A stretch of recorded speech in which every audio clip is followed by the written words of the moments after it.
আসসালামু আলাইকুম বন্ধুরা, সবাই কেমন আছেন? আশা করি সবাই ভালো আছেন। ডিউটি শেষ করে বাসার দিকে যাচ্ছি। আজকে শুক্রবার, বেশিরভাগ মানুষের ছুটি, কিন্তু যারা দোকানে কাজ করে, যারা দোকানে, তাদের কিন্তু কোনো ছুটি নেই। তারা সারাক্ষণ আলাতুল কাজ করে। আল্লাহ 30 দিন, ঈদের দিন নামাজ পড়ে আইসাও কাজ করে তারা। এই বিদেশে আরব কান্ট্রিতে যারা, অন্য দেশের তো হিসাব আমি জানি না, বিশেষ করে যারা আরব কান্ট্রিতে আছে, তাদের কোনো সুযোগ সুবিধা কিচ্ছু নাই। বিশ্বাস করেন, বাঙালি এত বেশি কষ্ট করে বিদেশে আইসা, এর অর্ধেক কষ্ট যদি বাংলাদেশে করত, তার সাফল্য নিশ্চিত, এবং কি সে ভালো থাকতো, বউ বাচ্চা মা বাবা নিয়ে একসাথে থাকতে পারত। অথচ এই বিদেশে আইসা কত হাড় ভাঙা পরিশ্রম করে, এরপরও বউ বাটপারি করে, ফ্যামিলি বাটপারি করে অনেকের। ঠিকমতো সে যা কামায় হাড় ভাঙা পরিশ্রম করে, রক্ত ভাঙা পরিশ্রম করে, অথচ তার জন্যে কেউ কান্দে না। প্রবাসীরা কি পরিমাণ কষ্ট করে, যারা থাকে তারাই জানে। আর ওই বউগুলা এত ভাবে যে টাকা নষ্ট করে, আমি দেশে থাকতেও দেখছি। মানে আমি যে জ্যাকেট কিনছি 1,000 টাকা দিয়া ঢাকার থেকে, ওই জ্যাকেট আমাদের রামগঞ্জ বাজারে সেই মহিলা কিনতেছে 2,000 টাকা। চিন্তা করেন, একই জ্যাকেট, আমি ওখানে বসে আছি।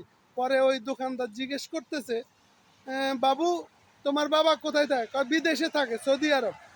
তো চিন্তা করেন, এত কষ্টের টাকা, এত পরিশ্রমের টাকা, বিল্ডিং সেকশনে কাম করে ওই লোকটা, ওই মহিলা কিভাবে ভাঙতেছে।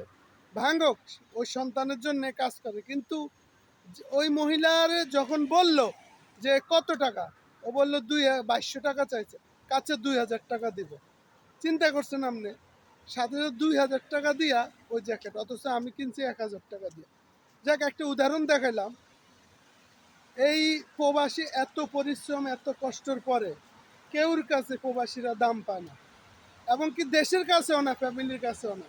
তো সবাই প্রবাসীদেরকে ভালোবাসেন, একটু ভালোবাসা চায়, প্রবাসীরা শুধু একটু ভালোবাসা চায়, আর কিছুই না।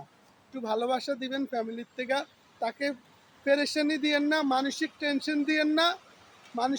এমনিতে সে সারাক্ষণ টেনশনে থাকে।